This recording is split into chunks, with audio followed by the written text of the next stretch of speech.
era una esperanza, ¿no?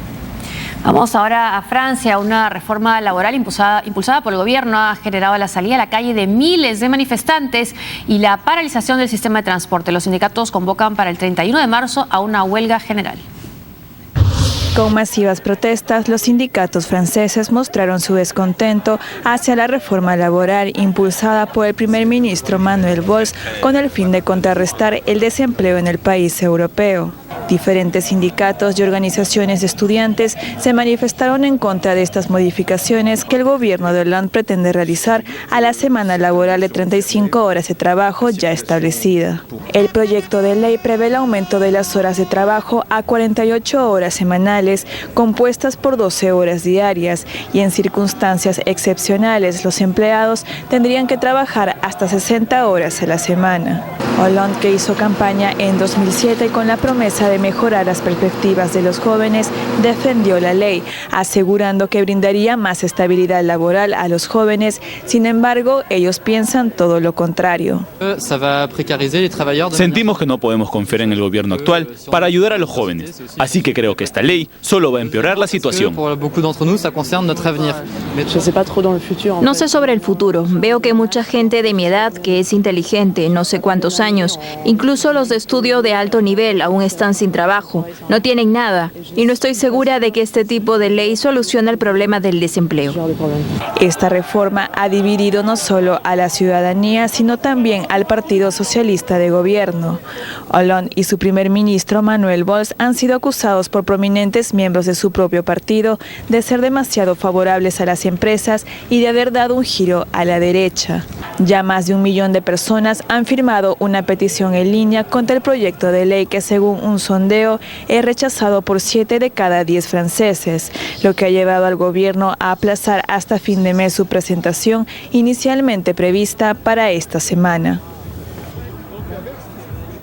Bueno, es una ley que, como hemos visto, es muy impopular, una propuesta que además dada por un gobierno que se llama socialista y por un presidente y un primer ministro que tiene una aprobación muy baja. ¿Qué futuro tiene esta reforma laboral? Pues negro. Digamos que no tiene un buen futuro, ¿no? Porque los sindicatos se han opuesto.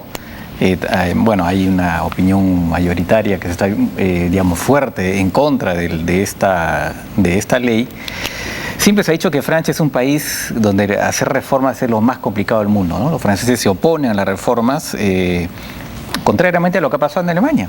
En Alemania, el gobierno socialdemócrata hace 10 años flexibilizó el mercado del trabajo con negociación con los sindicatos, y Alemania tiene un desempleo muy bajo, ¿no?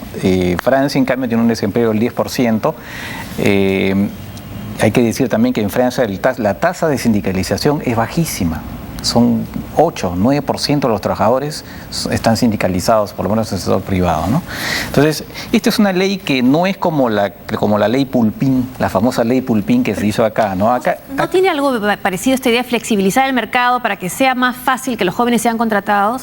En realidad, la ley en Francia no concierne solamente a los jóvenes, como fue la famosa ley Pulpín, sino que concierne a todos los trabajadores. Lo que quiere, pero claro, sí tiene impacto evidentemente también en los jóvenes. Hay que decir que en Francia las leyes, por el hecho que las leyes son rígidas, en este momento los contratos de trabajo en un 90% son contratos de duración determinada, ¿no? Y solamente un 10% de los contratos son de duración indeterminada. Entonces ahí hay un problema. Entonces esta ley tiene varios aspectos. Por un lado, ve el tema de los despidos, ¿no? De la indemnización por despido. Contrariamente a lo que hay en el Perú, acá se determina exactamente cuál es la indemnización por despido arbitrario. En Francia queda a criterio del juez. Entonces las empresas no saben un poco a qué atenerse, ¿no? Y entonces lo que hace esta ley es imponerle reglas muy precisas al juez sobre cuánto es la indemnización, ¿no? Y eso ha sido rechazado por los sindicatos, una de las partes que han rechazado.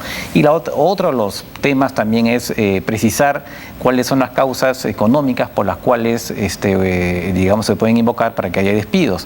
Además de negociaciones, digamos, sobre el tema de reducir, digamos, el monto de las horas extras, ¿no? Del que se paga por una hora extra, pero siempre por negociación. Y se instaura también una especie de referéndum dentro de las empresas que de alguna manera deja fuera de juego los sindicatos en parte, ¿no? Entonces hay una serie de medidas que lo que buscan es incentivar a las empresas en la medida en que ya saben cuánto van a pagar por despido arbitrario, el equivalente a despido arbitrario, y por ejemplo que por las razones económicas están mucho más precisadas para poder despedir, es decir, a las empresas, bueno, con estas reglas un poco más claras, ustedes van a poder ofrecer a los trabajadores, a los jóvenes en particular, a los que quieren conseguir trabajo, un contrato de duración indeterminada, y ya no como están haciendo ustedes ahora, que es el contrato de duración determinada.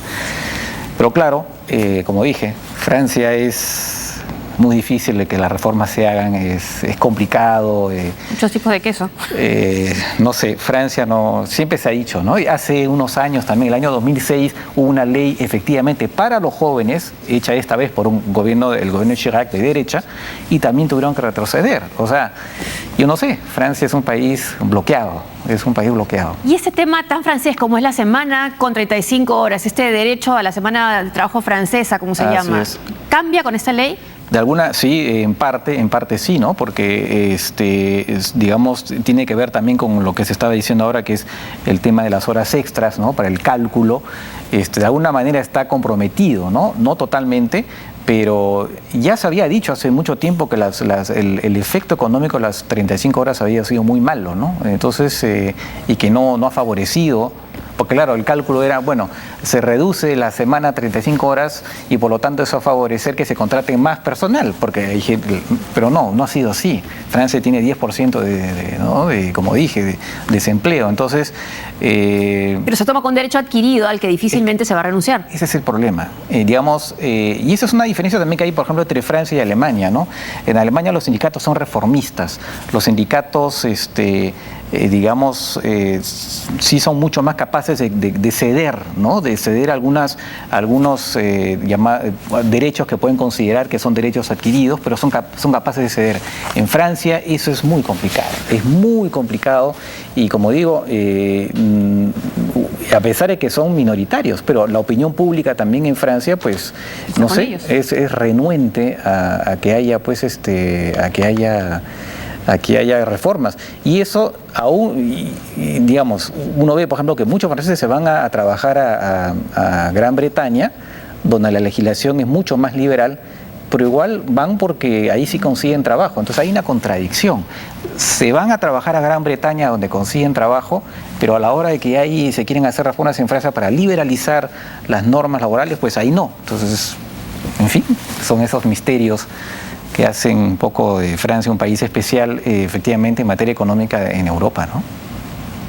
Italia y Francia firmaron una serie de acuerdos económicos y analizaron el caso de Libia y la lucha contra el terrorismo en la reunión que mantuvieron el primer ministro italiano Matteo Renzi y el presidente francés François Hollande en Italia. La situación en Libia impacienta a Francia e Italia en la cumbre bilateral.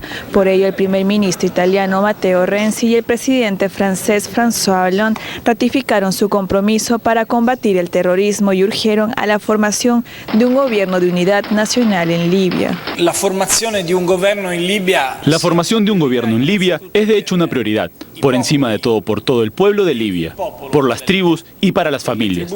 Por lo tanto, a pesar de las dificultades que aún se manifiestan hoy en día, la comunidad internacional y la ONU harán todo lo posible para que un gobierno finalmente gane el voto de confianza y empiece a trabajar. Esperamos lo más pronto posible en Trípoli.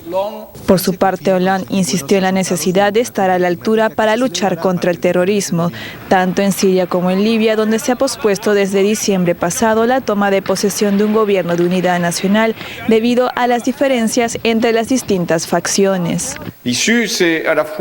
La manera de salir de la situación es la restauración de la unidad de Siria, garantizar la estabilidad y la democracia es un proceso largo, significa luchar contra el terrorismo, contra ISIS. Estamos de acuerdo en que el enemigo es solo uno, el terrorismo.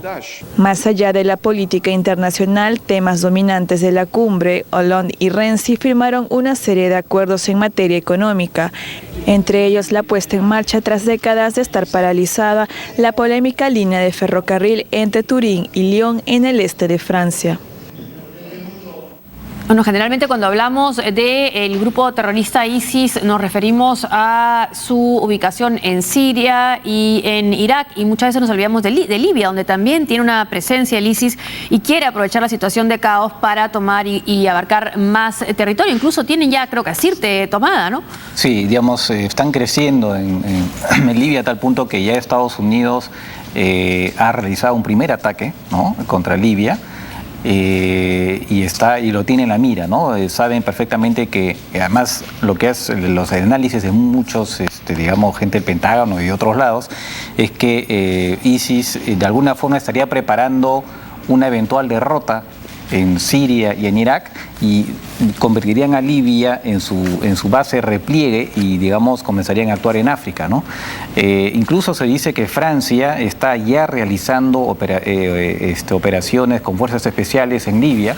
Vemos Libia, es más importante ver la cercanía de Trípoli con Italia. Con Italia, efectivamente, pero también con Túnez, sí. Porque en Túnez están habiendo ataques del Estado Islámico partiendo de Libia, precisamente, ¿no? Y Túnez, que además es hasta ahora uno de los pocos...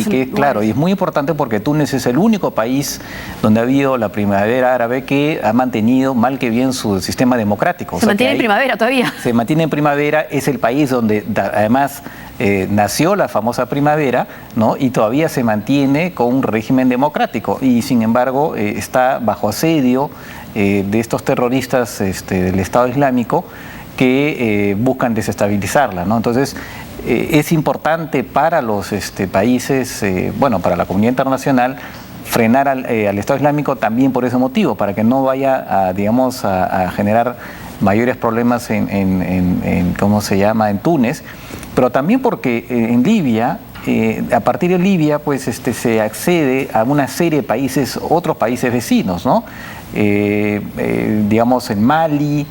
Toda la zona que está subsahariana es una zona donde también hay mucha actividad terrorista, y por eso se convierte pues Libia en una zona estratégica. Egipto también, por supuesto, preocupado por lo que pueda pasar en Libia.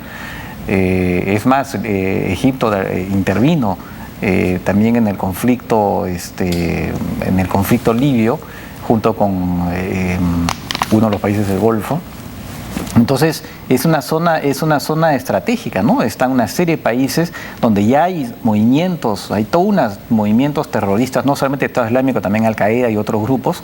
Y entonces, lo que pase y además se dice que el colapso sirio, el caos sirio, alimenta el caos en los demás países, el terrorismo de los demás países. Claro que nunca llegó a haber estabilidad tras la caída y muerte de Gaddafi, ¿no? Incluso no hay un gobierno que represente a todo Libia. Así es, hay dos gobiernos. Ahora se está buscando que haya un gobierno nacional, pero hay dos gobiernos, uno que está en la capital, Trípoli, ¿no? Y que es islamista básicamente, y hay otro gobierno que está apoyado por los occidentales, ¿no? Y entonces, pero en estos momentos se supone que han llegado en principio a un acuerdo, pero hasta qué punto se va a implementar, eso no queda muy claro, ¿no? Hacemos una pausa y al volver. Bolivia sigue reclamando a sus mineros desaparecidos.